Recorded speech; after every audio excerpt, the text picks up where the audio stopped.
जय Hind my students. जय Hind my friends. मैं पवन कुमार चौधरी अपने यूट्यूब चैनल वीरानो में आप सभी का हार्दिक स्वागत करता हूं। माय डियर स्टूडेंट्स, पिछले क्लास में मैं आप लोगों को पढ़ाया था नैरो एआई। एआई के अंतर्गत यानी पार्ट्स ऑफ एआई के अंतर्गत हम लोग पढ़े थे नैरो एआई। आज कुछ हम लोग नजर डालते हैं एग्जाम्पल ऑफ नैरो एआई के अंतर्गत। नैरो एआई के अंतर्गत कौन कौन से एग्जाम्पल्स हैं, उसके अंतर्गत क्या क्या होता है, एग्जाम्पल क्या है, उसके अंतर्गत का डिफिनीशन क्या है, उसका इस्तेमाल क्या है, कहाँ किया जाता है। तो इसके विषय में हम लोग आज इस क्लास में हम लोग जानने की कोशिश करेंगे। तब तक आप लोग क्या करिए कि क्लास अटेंड करने से पहले आप अपने हाथ में, मैं बार बार कहता हूँ कि आप लोग एक पेन और कलम लेना न भूलें, ताकि कोई भी डाउट हो तो उस पर आप लोग लिख सके, और कोई भी कंफ्यूजन डाउट हो तो उसको आप लोग जरूर क्रैश क्वेश्चन करिए कि सर ये कैसे होगा। मैं अच्छे तरीके से उसको बताने की हमेशा कोशिश करता हूँ। तो माय डियर स्टूडेंट्स, आज जो हम लोग देखते हैं नैरो एआई। नैरो एआई के एग्जांपल्स, कुछ एग्जांपल है जिसमें क्या होता है कि बहुत सारी चीजें हैं जो आप लोग पढ़ चुके हैं, बहुत से ऐसी चीजें अभी तक है कि जो आप लोगों को पढ़ना है। तो माय डियर स्टूडेंट्स, 2-4 दिन नहीं रहने की वजह से क्लास आप लोगों का मिस हो गया। आज से फिर क्लास आप लोगों का रेगुलर चलेगा पर डे के हिसाब से। तब तक आप लोग आज से रेडी हो जाइए क्लास के लिए। आज मंडे से आप लोग क्लास शुरू करिए। तो आइए हम लोग एक नज़र देखते हैं एग्जाम्पल ऑफ नैरो एआई के लिए। तो माय डियर स्टूडेंट्स और माय डियर फ्रेंड्स, जितने भी मेरे चैनल के साथ जुड़े हुए हैं, कृपया आप लोग मेरे चैनल को लाइक, सब्सक्राइब, कमेंट, शेयर करना ना भूलें, क्योंकि मैं चाहता हूँ कि ये हमारा जो एआई का क्लास है हर स्टूडेंट्स तक पहुँचे। जिसके पास पैसा है, उसके पास नहीं है, उसके पास भी ये पहुँचे। क्योंकि दुनिया में हर स्टूडेंट वैसा नहीं है जिनके पास भरपूर मात्रा में पैसा हो जो पढ़ाई कर सके। एआई करने के लिए बहुत सारे ऑर्गेनाइजेशन हैं जो महंगे फीस ले रहे हैं। वहां पे मैं एआई को बिल्कुल फ्री में आप लोगों को मैं पढ़ाने की कोशिश कर रहा हूं। बस आप लोग ये करना है कि हमारे चैनल को ज़्यादा से ज़्यादा सब्सक्राइब और शेयर करना ना भूलें, ताकि उन स्टूडेंट्स तक भी पहुंच सके जो एआई सीखना चाहते हैं लेकिन उनके पास साधन संसाधन की कमी है। तो बस इतना हेल्प आप उन बच्चों के लिए करिए, उन स्टूडेंट्स के लिए करिए, उन कैंडिडेट्स के लिए करिए जो एआई को अच्छे से सीखना चाहते हैं, पढ़ना चाहते हैं। अगली क्लास में आप लोगों को थ्योरी और प्रैक्टिकल दोनों चीज मैं बताऊंगा। कुछ स्टूडेंट्स का कहना है कि सर हमें कुछ डॉल्स, रोबोट्स या एआई की कार बनाने की कुछ विधि मेथड हम लोगों को आप बता दीजिए। तो मैंने कहा है ठीक है, तो प्रोजेक्ट हमारा जो है वो कल से शुरू हो जाएगा। ये 1 बाय 1 मैं कुछ टूल्स का नाम भी आप लोगों को लिखवा दूंगा, कुछ किट्स होते हैं वो भी, फिर उसका मैं जो प्रोसेस होता है कैसे एआई कार को कैसे इंस्टॉल करेंगे, कौन सा चीज़ कहाँ पे रहेगा, उसमें सॉफ्टवेयर इंस्टॉल कैसे करेंगे, एप्लीकेशन ऐसे करेंगे कि हमारे मोबाइल के ब्लूटूथ से या मोबाइल के सेंसर से आसानी से चल सके। यानी हम अपने मोबाइल से कैसे उसको रोबोट कर सकते हैं, कैसे चला सकते हैं, यानी कंट्रोलिंग आपके मोबाइल से कैसे होगा। जो एआई की कार्य हम लोग बनाएंगे तो वो भी मैं आप लोगों को अगले क्लास में मैं बताऊंगा। फिलहाल आइए आज की क्लास में हम लोग देखते हैं एग्जाम्पल ऑफ नैरो एआई। पहला जो है उसका जो है वो है गूगल असिस्टेंट। गूगल असिस्टेंट का मतलब असिस्टेंट, असिस्टेंट का मतलब आप लोग क्या समझते हैं? असिस्टेंट का मतलब होता है हेल्पर यानी सहायक।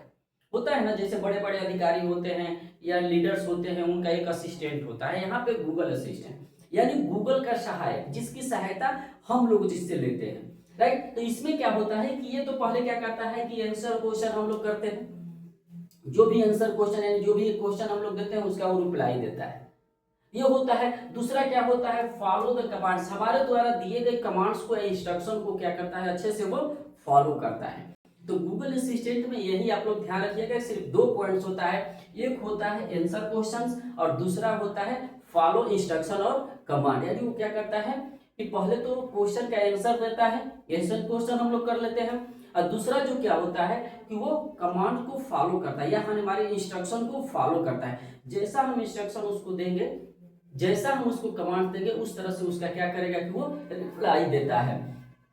नेक्स्ट है गूगल मैप्स। गूगल मैप्स के अंतर्गत क्या है कि find best route and give direction. ये क्या करता है, गूगल मैप्स के द्वारा हम लोग बेस्ट रूट फाइंड करते हैं और वो क्या करता है कि हमें डायरेक्शन देता है, हमें पूरा बताता है कि कहां से कहां तक जाना है। अभी आप लोगों को ओला या उबर से मान लीजिए बुक करना होगा, तो गाड़ियों को बुक करना होगा तो क्या करते हैं, सिर्फ हम लोग क्या करते हैं कि उसको डिटेक्ट करके वहाँ पे इंस्ट्रक्शन को फॉलो करते हैं और उबर या ओला की जो गाड़ियाँ होती हैं हमारे दरवाजे तक आ जाती है। कैसे आती है, पूरा लोकेशन ट्रैक करके। तो ये है क्या, आपको गूगल मैप्स की सहायता से हमारे पास आता है। या हमें कहीं जाना होता है, तो कहीं जाना होता है तो हम लोग क्या करते हैं, गूगल मैप्स पर डाल देते हैं। गूगल मैप्स क्या करता है कि हमें वहां का पूरा इंस्ट्रक्शन और डायरेक्शन हमें बता देता है, रूट भी बता देता है। अब तो एआई के माध्यम से इतना सुविधा हो गया है कि हमें 1-2 किलोमीटर पहले ही हमारे रूट के विषय में वो बता देता है कि ये रूट कैसा है, यहाँ पे ट्रांसपोर्ट कैसा है, ट्रांसपोर्ट ज़्यादा है कि कम है, इस रूट से हमारे लिए जाना है सही रहेगा कि नहीं रहेगा, जंगल एरिया है कि पहाड़ एरिया है, 1 से 2 किलोमीटर पहले ही आपको ये इंस्ट्रक्शन दे देता है। अभी तो इतना ही है, आगे चल के आई और डेवलप होगा तो हो सकता है कि 20-25 किलोमीटर भी वो बता दे कि इधर जो एरिया है वो सही नहीं है, जंगल एरिया है, रास्ता ब्लॉक है या यहीं तक है। तो ये सब चीज भी वो बता देता है। तो अभी तो 1 से 2 किलोमीटर ही अभी बता पा रहा है कि आगे का रूट कैसा है, पब्लिक ट्रांसपोर्ट ज्यादा है कि कम है कि नहीं है, कितना मात्रा में है। तो ये होता है गूगल मैप है।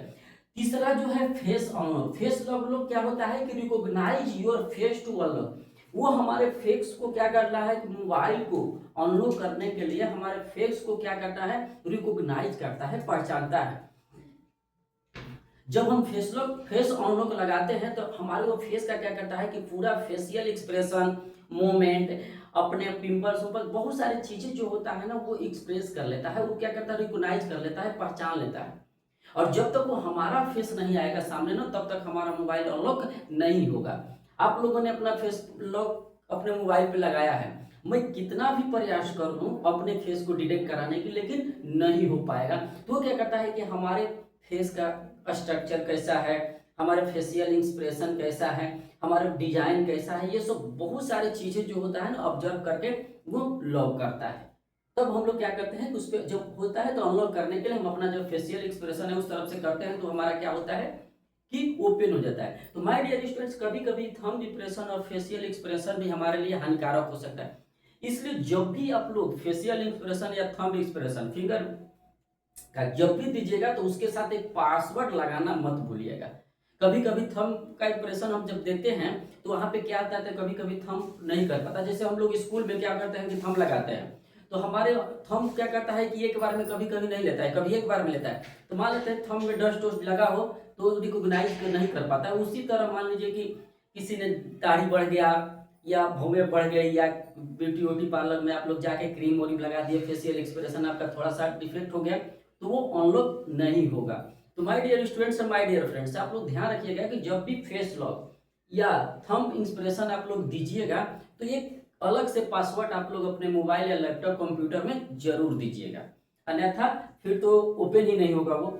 नेक्स्ट है आप लोगों का स्पैम ईमेल फिल्टर। ये क्या करता है, detects unwanted emails, unwanted emails को डिटेक्ट करता है।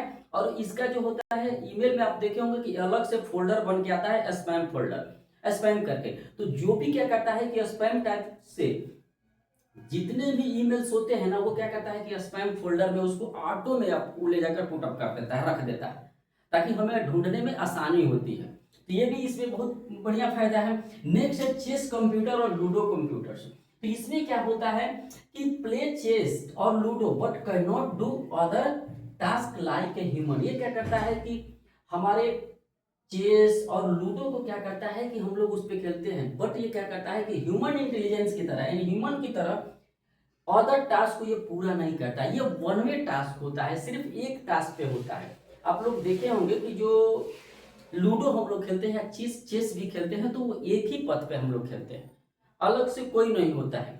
चारों लूडो के अंतर्गत जो 4 खाने होते हैं जहां पे हम लोग रखते हैं ना, 4 प्लेयर अलग अलग खेलते हैं, तो 4 प्लेयर अलग अलग खेलते हैं, लेकिन उनका मूवमेंट क्या होता है, चारों का एक ही पथ पर होता है।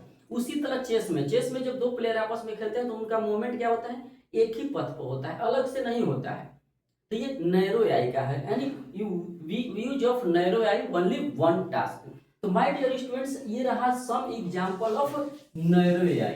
तब तक आप लोग क्लास में बने रहिएगा, आगे मैं नैरो एआई का कुछ और भी बेनिफिट्स क्या है, ये सब चीजें मैं अभी आज ही के क्लास में मैं आप लोग को बता रहा हूं। तब तक आप लोग इसका अगर स्क्रीनशॉट लेना है तो आप लोग ले लीजिए। फिर इसके बाद हम चलते हैं अगले टॉपिक जो हमारा है आज का, वो है advantage of narrow AI and disadvantage of narrow AI. धन्यवाद।